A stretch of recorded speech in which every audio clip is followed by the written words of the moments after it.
Have you ever heard of Aspergillus oryze? This fungus is incredible. It's also known as Koji, but it has the ability to convert carbohydrates into sugars and break down proteins. It's used in fermentation and making alcoholic beverages. And recently, people have been putting it on their beef to create a 45-day-old dry-aged experience, but only in 48 hours. So we're going to put that to the test and see how closely a Koji-aged steak can mimic an actual dry-aged steak. We're going to be using the Sausage Maker's dry-aging steak wraps for this project, and after our boneless ribeye roast has been wrapped and secured in the netting, we're going to put it in the refrigerator for 45 days. After 45 days, this is what our roast is going to look like. The texture of the roast is going to be firm but pliable. The color is going to be beautiful, lots of reds, and the smell, once you cut into your meat, shouldn't make you want to throw up. If you open your meat and it makes you want to vomit, then either something went wrong or maybe dry aging isn't for you. Once we've separated our steak, we're just going to take a small piece of another dry aging steak wrap and reseal the area that we cut. This is going to let us continue dry aging this boneless ribeye roast so that in 2 weeks I can cut off another steak. Because for this experiment, we're going to have a 45-day-old dry aged steak and a 60-day-old dry aged steak. And wait till you see what we do with the Koji.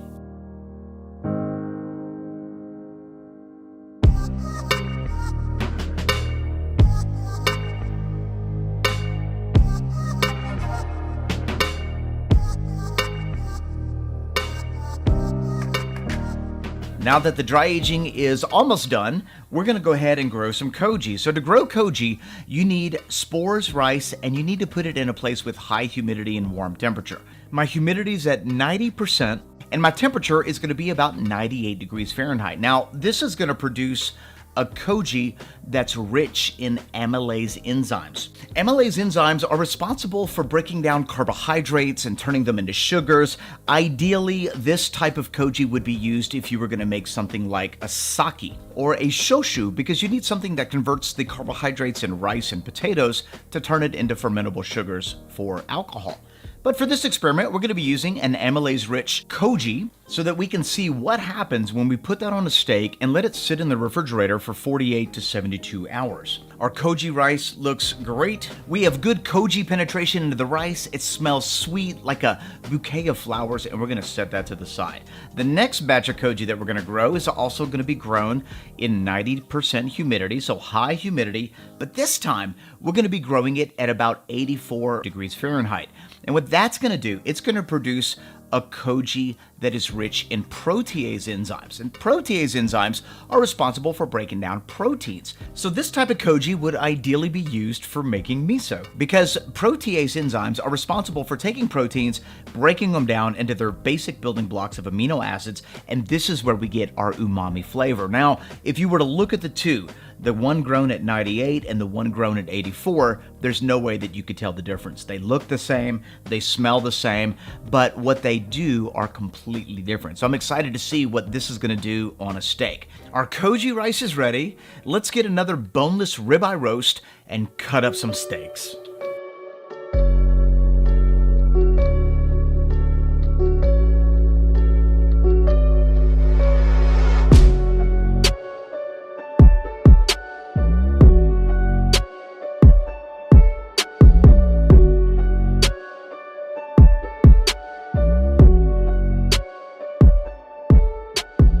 Okay, first up is our Koji grown at 98 degrees Fahrenheit. Lots of amylase enzyme activity can be expected from this Koji.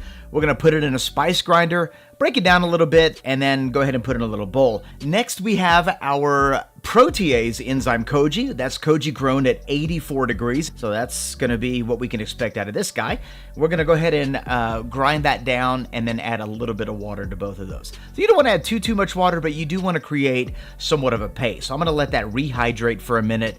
And while that's doing what it's supposed to be doing, we're going to sanitize some cheesecloth. So I'm using iodophor, which is a great sanitizer. And I've got 2 cheesecloth squares inside of some regular water. We're gonna let it sit for a couple of minutes so that way there's no unwanted bacteria on our cheesecloth. So all we're going to do now is take our steak and apply the appropriate koji to each one. So in this case, I'm using 98 Fahrenheit koji, and by the time I'm done, it's going to look like icing on a cake. It's going to be 100% covered, top, bottom, every single portion is going to be covered with that koji. And then we're going to wrap it in a cheesecloth just to protect it while it sits in our refrigerator for anywhere between 48 to 72 hours. These are fairly thick steaks, so I think I'm gonna leave them in there for about 60 to 70 hours. And then I'm gonna go ahead and tie them off and then label them. So we're gonna do the same thing with our protease-laden koji, put it on the steak and wrap it up. But we're not done yet, because I have a third way that we're gonna apply koji to the steak that just might give us different results.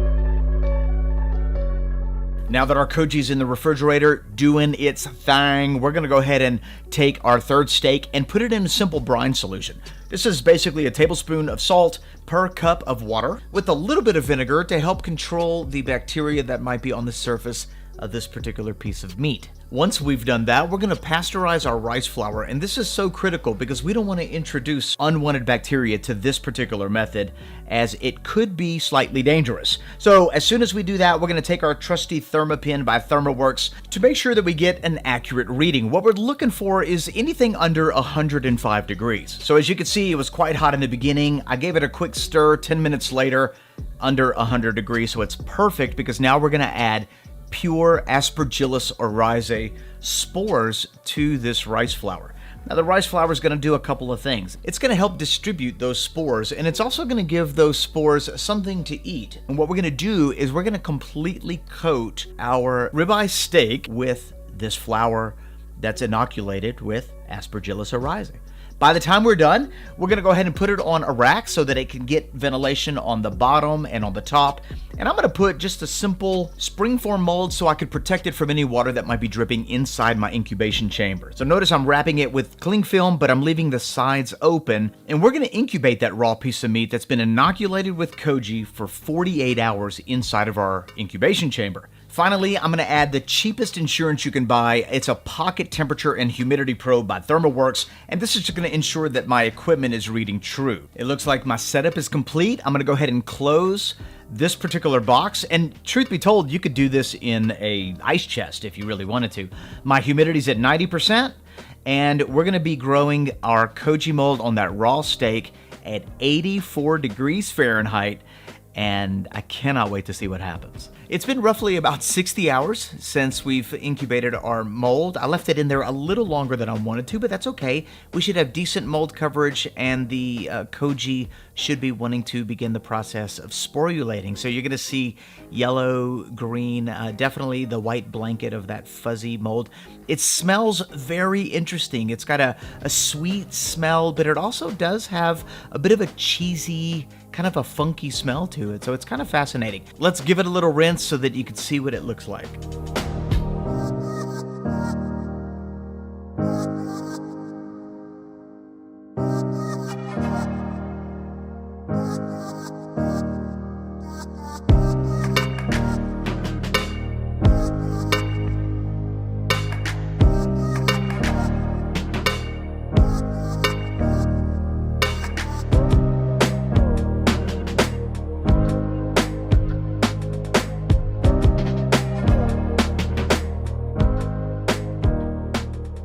And then finally, we need to cut our second dry-aged steak. We've got the one for 45 days already cut. This is going to be a 60-day dry-aged steak, and we're just going to cut off one of those and add it to the lineup.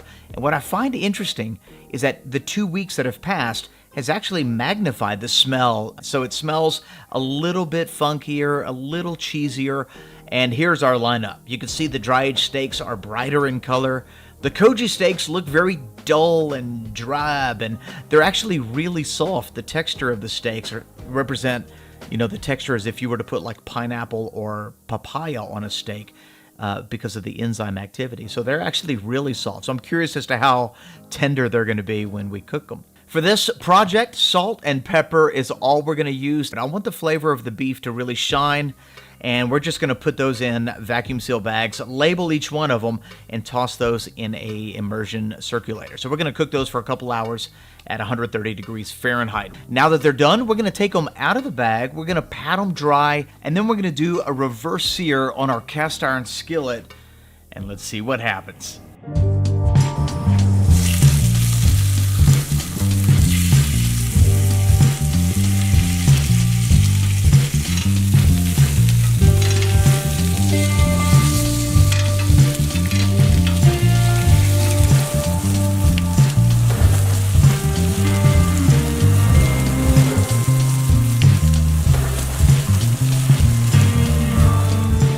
After 2 months of preparing for this project, we can finally eat these steaks, and we have a control 2 dry-aged steaks and 3 Koji-aged steaks. And all we're going to do is we're going to slice a little bit off. We're going to take these steaks one at a time. I'm going to taste each one of them and tell you what I think. So let's start with the control. The control is 100% grass-fed. There's very little marbling. There's no finishing. This is going to be a great control for this project. It is a little chewy, very flavorful, and very juicy. All right, let's move forward and let's go to the 45-day-old dry-aged steak. The 45-day-old dry-aged steak was noticeably more tender. There was a slight bit of that dry-aged flavor, but nothing overwhelming. If you didn't really look for it, it was fairly hard to catch.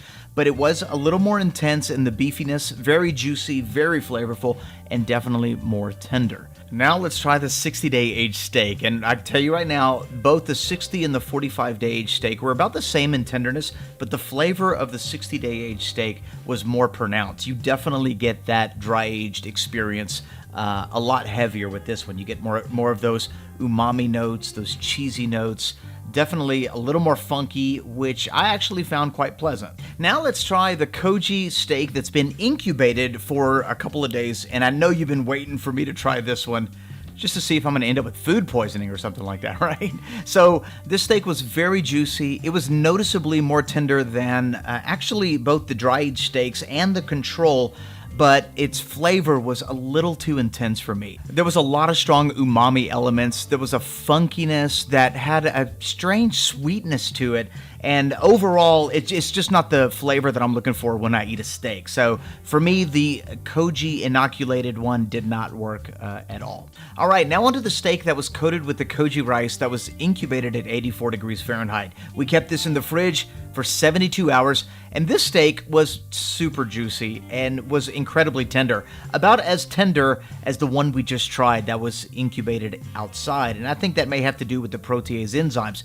But what really impressed me with this steak was the flavor. In such a short period of time, the flavor became incredibly complex. The umami elements became magnified, obviously the tenderness, but the flavor was so interesting. I would actually eat that again. That was pretty good. Okay, now onto the final steak. This is the steak that was coated with the Koji rice, incubated at a higher temperature. We left it in the fridge for 72 hours, and just something that I noticed, all 3 of the Koji steaks, the Maillard reaction happened much faster. So if you happen to do this at home, just be aware of that because it can get out of control pretty quick. The steak was juicy. It was more tender than the control and about as tender as the dry-aged steak. To me personally, I found that the 84-degree Koji steak was more tender. The flavor of this one was also enhanced, very similar to the 84-degree Koji, but this steak had a slight sweetness to it. Nothing that was off-putting, but you could definitely notice it. It was kind of like a subtle sweetness in the steak. And depending on what you're into, that may be something that you like. So overall, we can safely say through this experiment that dry-aged steaks are going to produce a very unique flavor, and Koji aged steaks are going to produce a very unique flavor. And although they're similar, they're not interchangeable. So if you're looking for a dry-aged steak experience at home, get you some steak wraps, wrap up your steak, pop it in your fridge, and after 45 or 60 days, you're going to have that unique flavor. But if you want to see what a Koji aged steak is like, and I'm telling you, it's totally different, check out the link that I got in the description box below. It's super easy to use, and it's a completely unique and different style of steak. You may like it, you may hate it. If you try it, leave me a comment in the comment section below. For me personally, I still like that dry-aged steak flavor more than I like the Koji aged flavor. There's just something about it. But that's just my own personal take. Thanks for watching the video. If you're new, don't forget to sub, like, share. Leave me a comment. We'll see you in the next one.